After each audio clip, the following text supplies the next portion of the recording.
Zach pour cette lecture. Alors, laissons cette parole ouverte là où vous l'avez, si vous voulez bien, et on va essayer de cerner le sens pour nous aujourd'hui à travers ce que nous allons faire. Donc, je vous invite, chers amis, à la prière avant d'aller plus loin. Nous savons, Seigneur, que ce que tu as fait pour nous en Jésus-Christ, c'était afin de montrer dans les temps à venir l'infinie richesse de sa grâce, de ta grâce. Et cela par la bonté que tu as manifestée envers nous en Jésus-Christ. Alors donne-nous de comprendre cette bonté. Donne-nous de nous réjouir dans cette bonté, de proclamer cette bonté. Et cela, Seigneur, pour la gloire de ton nom, nous te prions. Amen. Amen. Alors, chers amis, vous travaillez depuis peu à un start-up qui s'appelle quelstartup.com. C'est une jeune société dynamique qui fait le buzz grâce à son nouvel app lancé il y a 6 mois. Le chiffre d'affaires déjà dans 6 mois est impressionnant et c'est la fin d'année et c'est le temps des primes accordées à toute l'équipe. Tu n'es que humble technicien, toi, parmi d'autres, mais ton boss t'a dit qu'en début d'année, que si tout va bien, si ça réussit, alors chacun engagé dans la société, depuis le début, depuis 1 an, recevra 5 000 € de plus. Et toi, tu as un peu réfléchi à ce que tu feras avec cet argent. Un nouvel iPhone, cela te va très bien.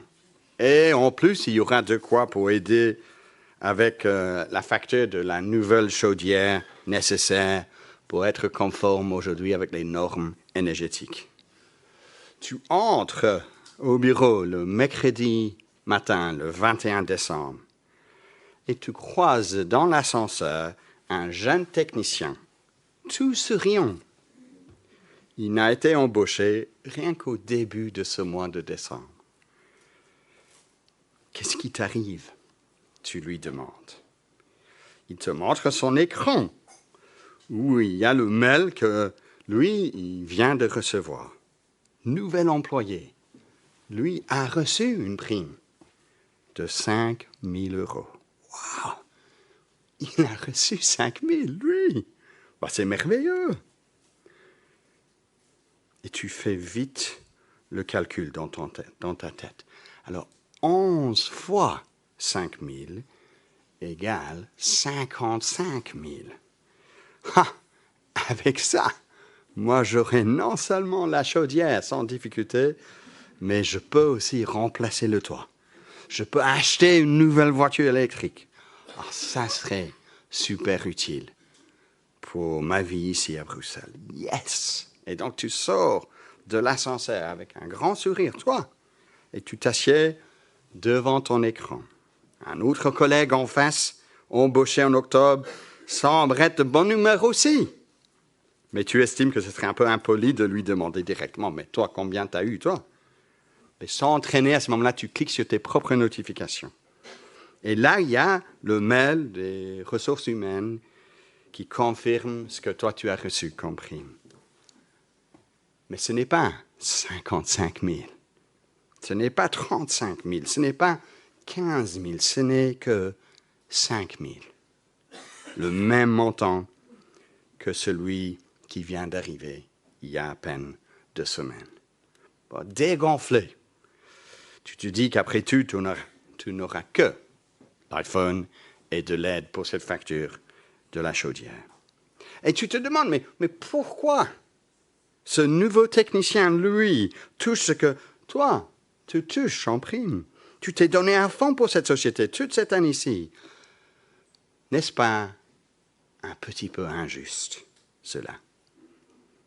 Alors, cette histoire fictive, bien entendu, n'est pas aussi loin, chers amis, de la réalité, encore aujourd'hui. Benjamin, lorsque nous avons discuté de ce texte dans notre équipe cette semaine, nous a expliqué comment il avait reçu, lorsqu'il avait terminé son travail dans le web design, un cadeau de remerciement. Et lui, il a reçu un super nouvel iPad pour son cadeau de remerciement. Tandis que Un collègue qui a travaillé dans la même société pour à peu près le même temps a reçu comme cadeau un jeu de société.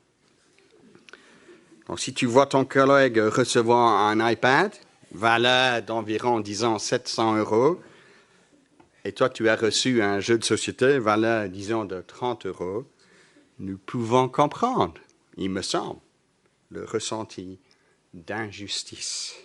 Et c'est bien ce ressenti qui est au cœur de cette parabole que Jésus nous raconte, que nous venons de lire. Jésus fait exprès de faire surgir en nous ce ressenti d'injustice, cette solidarité avec des employés de la première heure, afin de dispenser, lui, une leçon indispensable au sujet de son royaume, le royaume des cieux, le royaume de Dieu, le règne des cieux, comme le dit le verset 1. Voici en effet à quoi le règne des cieux est semblable.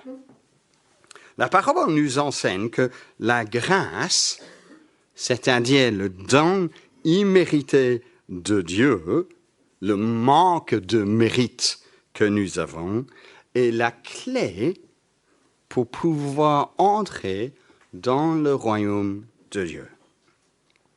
Si Jésus commence avec cette phrase « en effet », voici donc « en effet » ou « car », c'est parce que nous sommes toujours dans la continuité de ce que nous avons vu la semaine dernière, de ce qu'il vient de dire à la fin du chapitre 19. Là, verset 26, Jésus disait à ses disciples, lorsque les disciples avaient posé la question « Qui donc peut être sauvé ?» Jésus a répondu « Aux hommes, cela est impossible, mais à Dieu, tout est possible. » Et cette parabole ici dévoile donc sur quelle base Dieu fait ce qui est impossible à l'homme. Et je pense l'autre lien qui précède ce que nous trouvons ici au chapitre 20, c'est le dernier verset du chapitre 19. Le dernier verset du chapitre 19 disait quoi?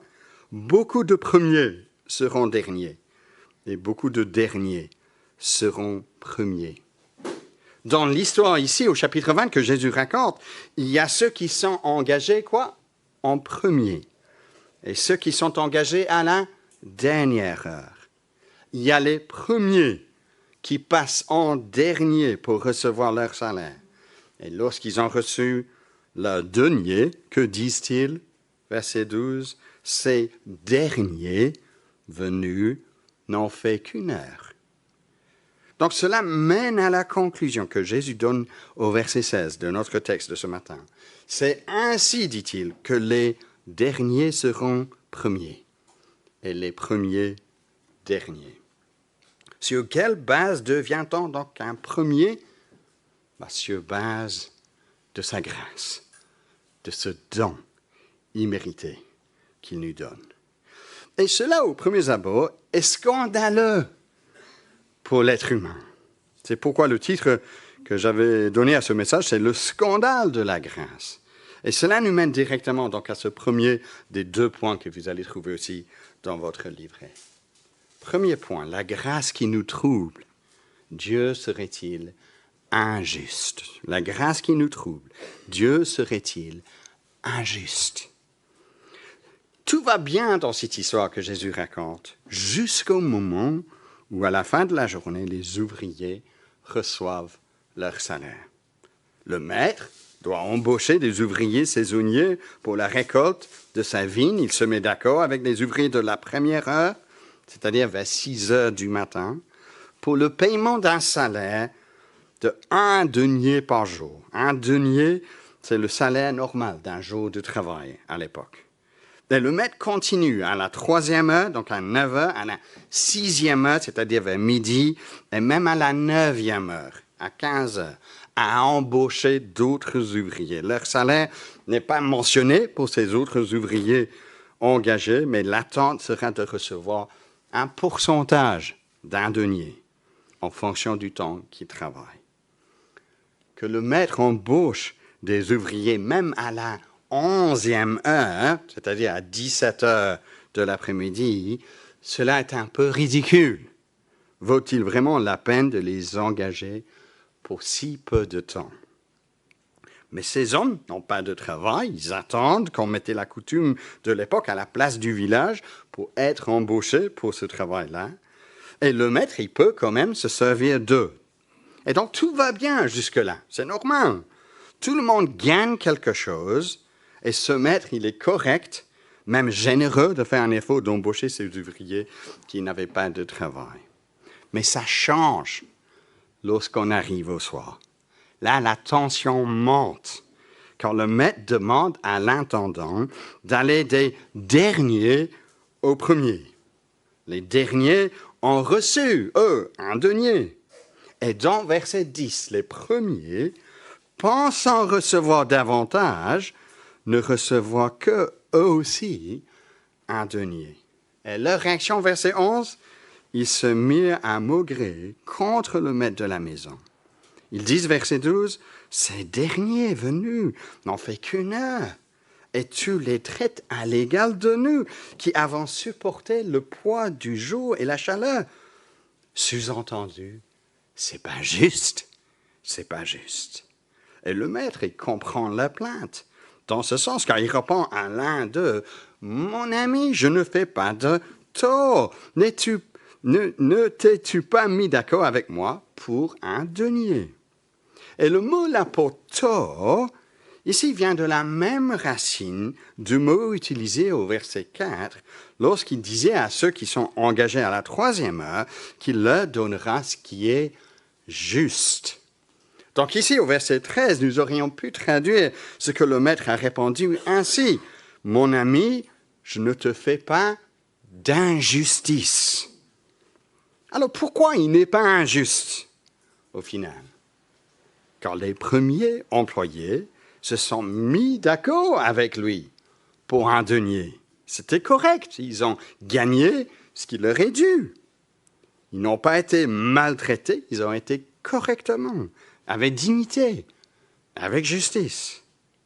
Ce qui les agace, ce n'est pas l'injustice, mais l'idée que quelques personnes puissent recevoir quelque chose sans l'avoir mérité. Ça, c'est injuste à leurs yeux.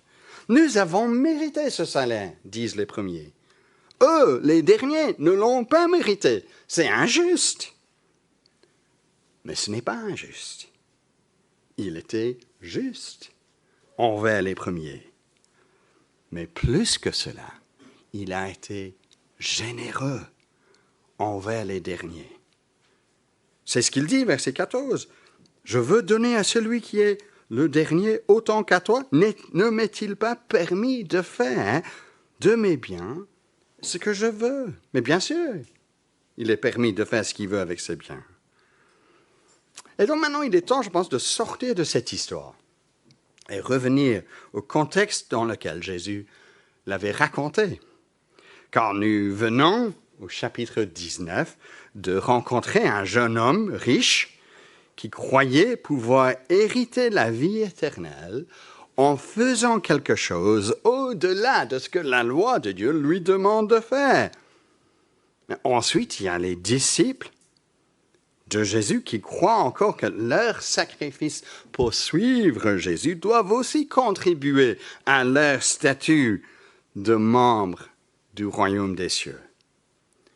Mais ici, Jésus leur apprend que l'entrée dans son royaume est un don de Dieu, notre Maître. C'est ainsi que les derniers deviennent les premiers. Ceux qui ne méritent pas leur place reçoivent une place dans son royaume, tandis que ceux qui pensent mériter leur place, de par leur statut, de par leur performance, n'entrent pas dans le royaume.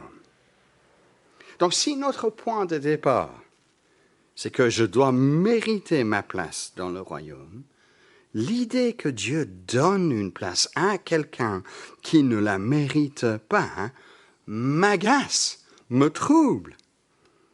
Car dans ce cas, moi j'ai bossé de longues années pour rien, pour plaire à Dieu.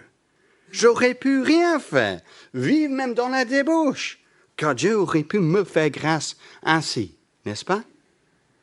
Mais penser ainsi, cela révèle nos présupposés en ce qui concerne nous-mêmes, de croire que nous sommes capables de mériter notre place dans le royaume de Dieu. Et cela, chers amis, n'est pas le cas. Pour l'homme, Jésus avait dit au chapitre 19 aux disciples, après avoir échangé avec le jeune homme riche, cela est impossible. Nous sommes trop loin, si vous voulez, dans le péché pour pouvoir nous en sortir.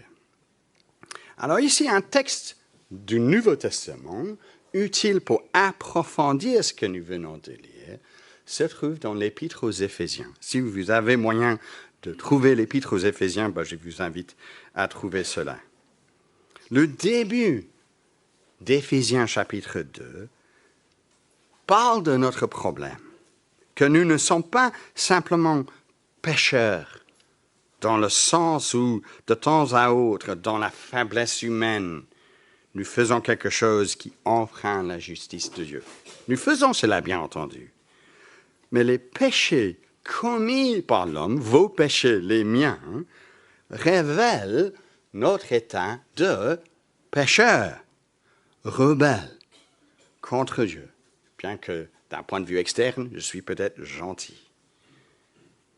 Ainsi, dit Éphésiens chapitre 2, nous sommes morts dans nos transgressions et nos offenses, par nature voués à la colère de Dieu.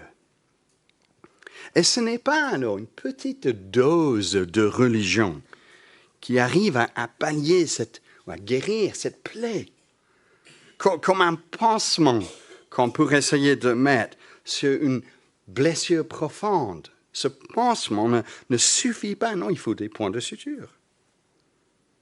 La religion, si vous voulez, chers amis, utilisée comme un pansement pour l'âme, ne guérit pas, car la religion n'arrive pas à transformer le cœur. Qu'elle soit une soirée de louange, qu'elle soit une veillée de prière, qu'elle soit le Notre Père récité 20 fois sur une semaine. Le danger de la religion, c'est de croire que mon obéissance contribue à mon salut, à ma place dans le royaume des dieux, le royaume de Dieu. Le danger de mes bonnes mœurs même, c'est de croire qu'elles doivent former, elles, la base de mon assurance devant ce Dieu qui est mon juge. Pour de telles personnes, penser que Dieu peut gracier le méchant suscite aussi une réaction négative, chers amis. Car selon eux, Dieu serait en train de favoriser à ce moment-là le méchant, même encourager le méchant. Mais encore une fois, de telles personnes ignorent leur propre besoin de pardon, de grâce. Si nous voyons notre propre besoin, nous ne verrons pas d'un mauvais œil, comme dit le maître à l'ouvrier au verset 15, que le maître soit bon. Car on aura compris déjà à quel point il a été bon envers nous. Je ne sais pas ce que vous en pensez, vous présents parmi nous ce matin, mais c'est fort probable qu'il y a parmi nous certains qui estiment avoir été à l'œuvre pour Dieu depuis la première heure et qui sont donc également troublés de croire que ce service ne sert pas comme le droit d'entrer dans le royaume de Dieu. Et un indice que nous glissons vers cette façon de réfléchir, même au sein de l'Église de Jésus-Christ, c'est de voir ma réaction lorsqu'une nouvelle personne dans notre assemblée est accordée un rôle au sein de l'assemblée que j'estime, moi, devrait plutôt être accordé à moi, comme moi je suis là depuis tant d'années. Si ma réaction c'est qu'est-ce qu'un tel ou un tel pour pouvoir faire cela ou parler à cette occasion-là, cela ne fait même pas un an qu'il est dans cette église. Alors cela révèle un cœur orienté toujours autour du mérite que j'ai, comme base alors de ma confiance devant Dieu. Mais la bonne nouvelle de Jésus-Christ n'offre aucun encouragement à de telles personnes. La bonne nouvelle de Jésus-Christ offre de l'encouragement à ceux qui reconnaissent leurs besoins devant ce Dieu. Comment est-ce que l'apôtre Paul continue en Éphésiens chapitre 2? Verset 4, il dit « Mais Dieu est riche en miséricorde. Et à cause du grand amour dont il nous a aimés, nous qui étions morts par nos fautes, il nous a rendus à la vie avec le Christ. C'est par grâce que vous êtes sauvés. Il nous a ressuscités ensemble et fait asseoir ensemble dans les lieux célestes en Christ Jésus, afin de montrer dans les siècles à venir la richesse surabondante de sa grâce, par sa bonté envers nous en Christ Jésus. C'est par la grâce, en effet, que vous êtes sauvés, par le moyen de la foi. Cela ne vient pas de vous, c'est le don de Dieu. Ce n'est point par les œuvres, afin que personne ne se glorifie. Vous avez entendu là l'accent qu'il y a sur la grâce, pas sur les œuvres. Ce n'est point par les œuvres, afin que personne ne se glorifie. Au lieu donc d'être troublé par la grâce, le croyant se réjouit de cette grâce. Car au lieu de mettre sa propre performance en avant, il met en avant la performance de Jésus-Christ, la richesse surabondante de sa grâce par sa bonté envers nous en Christ Jésus. Donc la grâce qui nous trouble, Dieu serait-il injuste? Mais là maintenant, le deuxième point, la grâce que nous recevons. Dieu va au-delà de la justice. La grâce que nous recevons. Dieu va au-delà de sa justice. Car effectivement, la bonne nouvelle que nous proclamons, encore aujourd'hui, c'est que Dieu va au-delà de sa justice. Il aurait pu s'arrêter avec justice, à sa justice. Tout comme le maître dans la parabole aurait pu rembourser le pourcentage d'un denier aux ouvriers engagés plus tard dans la journée. Mais il choisit de ne pas agir avec justice, mais il choisit d'agir avec grâce. Et la grâce ne va pas donc à l'encontre de sa justice, mais elle va plus loin, au-delà de sa justice. Cette grâce permet à ce que l'homme soit donc sauvé, tandis que la justice seule nous condamnera. Si Dieu laisse couler uniquement sa justice, nous serions emportés par le courant de cette justice jusqu'à la condamnation. Mais lorsque le torrent de la justice fait rage, Dieu, dans sa bonté, son amour, nous lance une bouée de sauvetage.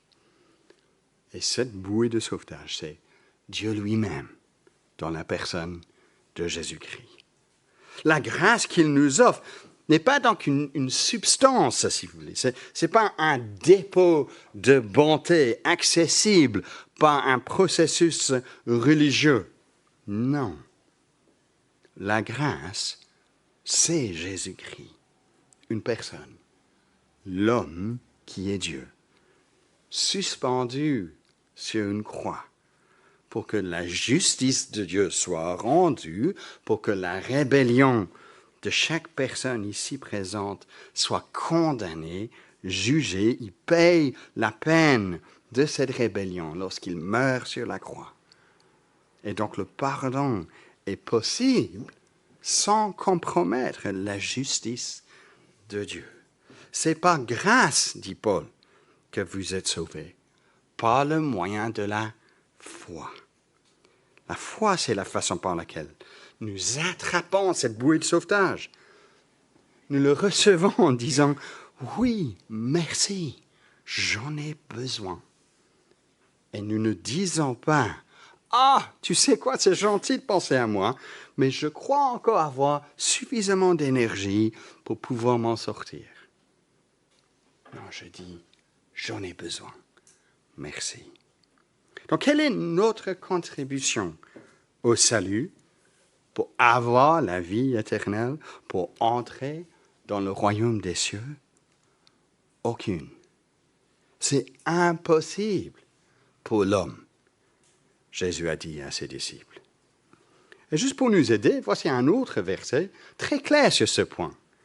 Romains chapitre 4, verset 5, le dit ainsi. « Quant à celui qui ne fait pas d'œuvre, mais croit en celui qui justifie l'impie, sa foi lui est comptée comme justice. Quant à celui qui ne fait pas d'œuvre, mais croit en celui qui justifie l'impie, sa foi lui est comptée comme justice. » Dieu est celui qui fait quoi? Il justifie celui qui n'est pas parfait, mais qui fait un effort quand même. Il justifie quelqu'un qui assiste régulièrement aux offices religieux. Il aide quelqu'un qui prend le devant lui-même. Dieu est celui qui justifie l'impie. Pas le pieux, mais l'impie. Comment? Par Jésus-Christ. Par Jésus-Christ. Il ne prend pas le péché à la légère. Il n'est pas en train de dire à toi ou à moi, « Ah, tu sais, c'est pas grave parce que sinon je ne sais pas trop quoi faire avec toi. » Non, sa justice est rendue par rapport à mon péché. Mais à la croix de Jésus-Christ, il trouve un moyen de rendre justice tout en sauvant celui qui place sa foi en lui. C'est scandaleux pour l'homme qui pense pouvoir offrir quelque chose. Mais c'est merveilleux pour l'homme qui a compris qu'il ne peut rien offrir, qu'il dépend uniquement de Dieu, de faire donc l'impossible dans son cas. Cela me frappe lorsque je lis cette parabole, que la réaction des derniers n'est pas mentionnée dans cette histoire.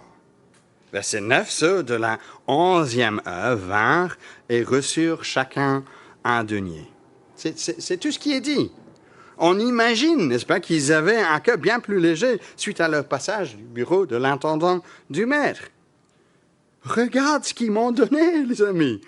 Pour eux, cela aurait été facile à comprendre et apprécier la bonté du maître. Mais l'accent ici tombe ailleurs, sur la réaction aussi négative que les soi-disant premiers ont sur cet acte aussi bon et généreux du maître envers les autres. Car Jésus raconte cette histoire à ceux qui croyaient pouvoir faire ou avoir fait quelque chose pour mériter leur place dans le royaume. Mais cela est impossible. Mais tant qu'ils ne comprennent pas, tant que nous ne comprenons pas cela, que notre place dans le royaume est totalement imméritée, qu'elle dépend entièrement de cette bouée de sauvetage que Dieu nous lance, alors évidemment nous continuerons à voir d'un mauvais œil ce que Dieu fait grâce et qu'il soit bon. Car on ne pensera pas avoir besoin de cette bonté pour nous-mêmes. Nous nous considérerons comme des personnes qui méritent le royaume. Et verset 16, en tant qu'un premier, nous serons pour finir un dernier. Alors, chers amis, voulez-vous une place dans le royaume des cieux? Bon, il faut accepter que cela ne viendra pas par votre propre mérite, mais viendra que par la grâce imméritée d'un Dieu qui est plus grand, qui est plus bon que vous ne pouvez jamais imaginer.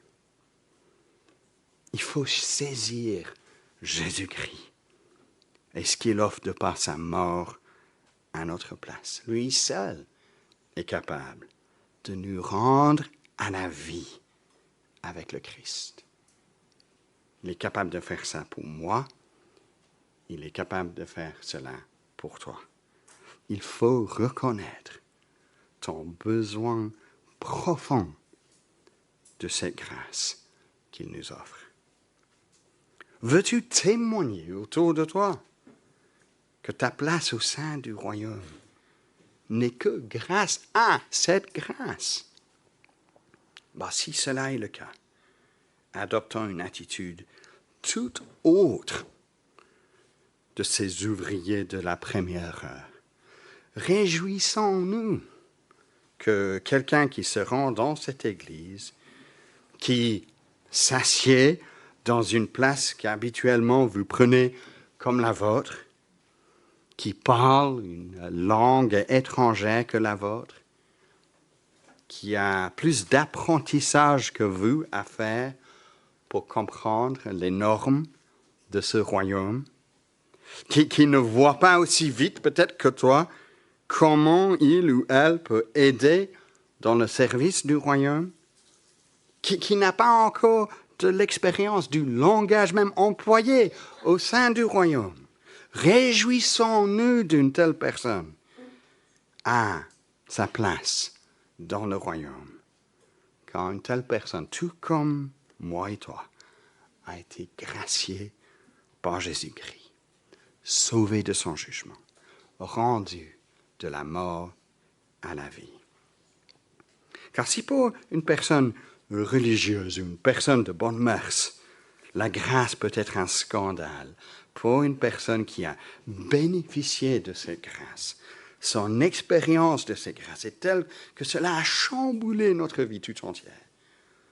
Cela permet même d'appartenir au royaume des cieux, au peuple de Dieu, à l'Église de Jésus-Christ. Et l'expérience de cette grâce, loin de vouloir en profiter pour continuer à pécher, pour dire, ok, je peux encore ignorer cette grâce, car à la dernière heure, je peux me tourner vers Dieu, tout ira bien. Non, cette grâce nous pousse à vouloir vivre pour ce Seigneur qui est si bon envers nous. Un chrétien, Paul le dit à la fin du paragraphe dans Éphésiens chapitre 2 que j'ai cité, est l'ouvrage de Dieu, créé en Christ Jésus pour des œuvres bonnes que Dieu a préparées d'avance afin que nous les pratiquions. Pas pour mériter notre salut, mais parce que nous avons pu bénéficier de ce salut. Alors, je ne sais pas à quel moment nous allons chanter, mais c'est peut-être directement après. Je cède ma place à Philippe dans un instant. Mais nous allons chanter un chant qui s'intitule « Coule à flot, source de grâce ». Et le dernier strophe de ce cantique exprime bien ce ressenti. Dépendant de cette grâce, chaque jour je suis à toi, que ta bonté ne se lasse d'attiser ma faible foi. Prends à chuter, je le ressens, à trahir le Dieu que j'aime. Voici mon cœur, je te le tends, jusqu'au ciel, qu'il t'appartienne.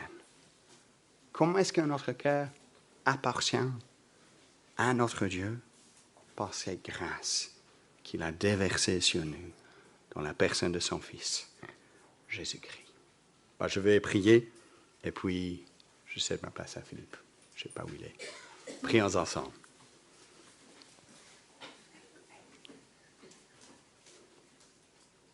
Ou bien verrais-tu d'un mauvais œil que je sois bon? Combien, Seigneur, c'est terrible de penser que face à ta bonté, face à cette grâce imméritée, nous pouvons avoir une réaction qui cherche encore à dépendre de notre propre justice, de nos propres efforts. Merci que tu nous démontres ici à quel point l'accès à ton royaume pour chacun d'entre nous est grâce à ta grâce. Nous te louons pour Jésus-Christ. Nous te louons qu'il est celui qui est mort, qui est ressuscité, pour nous mener de la mort à la vie. Et nous voulons, Seigneur, témoigner de ta bonté surabondante envers nous en Christ. Donne-nous de nos échanges, après ces moments formels, de ne pas mettre l'accent sur nos efforts religieux ou nos bonnes œuvres à nous, mais de mettre l'accent de vouloir nous encourager les uns les autres dans la bonté que nous avons découverte en Jésus-Christ, dans la joie que nous avons de vivre pour Jésus-Christ. Et oui, dans la difficulté que parfois nous avons de nous rappeler que tu nous fais grâce et que c'est par ta grâce que nous continuons à vivre pour toi. Donc, équipe-nous, Seigneur, pour ta gloire, à vivre à la lumière de ces grâces. Nous te prions cela au nom précieux de Jésus-Christ. Amen.